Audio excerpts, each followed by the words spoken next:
আজ যেহেতু অনেক কিছু কেনাকাটা করার ছিল তার জন্য মা এবং আমি দুজনে মিলে গিয়েছিলাম বাজারে। আর এটা প্রায় অনেকদিন পরই হচ্ছে। একদিকে তো আমি রেডি হয়ে গিয়েছিলাম, অন্যদিকে মায়েও রেডি হয়ে গেছে। মা যেহেতু অনেকটা স্পিডে চলে তাই আর কি মায়ের সঙ্গ দিতে পারছিলাম না। তো যাক, তারপরে আমরা দোকানে পৌঁছে গেছিলাম। দিন ধরে ভাবছিলাম বাড়িতে চাউমিন বানাবো, কিন্তু সেরকম ভাবে কোনো প্রিপারেশনই হচ্ছিল না। তার জন্য আজকে দোকানে চলেছিলাম, জিনিসগুলো কিনে রাখছি, আজ অবশ্য বানানো হবে না।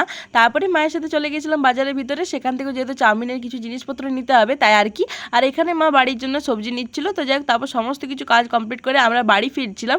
হঠাৎই দেখি এখানে প্রচন্ড পরিমাণে ভিড় হয়েছে, জানি না কিসের জন্য ভিড়টা ছিল। তো যাক, তারপর বাড়ি ফিরে এসেছিলাম।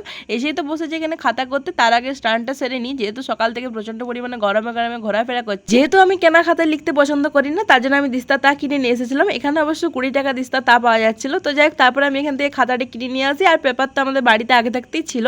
তো প্রথমে পেপারে এখানে মলাট তৈরি করবো, মানে যেটাকে আমরা কাভার বলে থাকি আর কি। তো যাই হোক, এখানে একে একে করে সমস্ত কাজ করে নিয়েছিলাম, বেশিক্ষণ সময় লাগেনি, কিন্তু যেহেতু খাতাটা একটু মোটা ছিল তার জন্য একটু সময় লেগেছিল।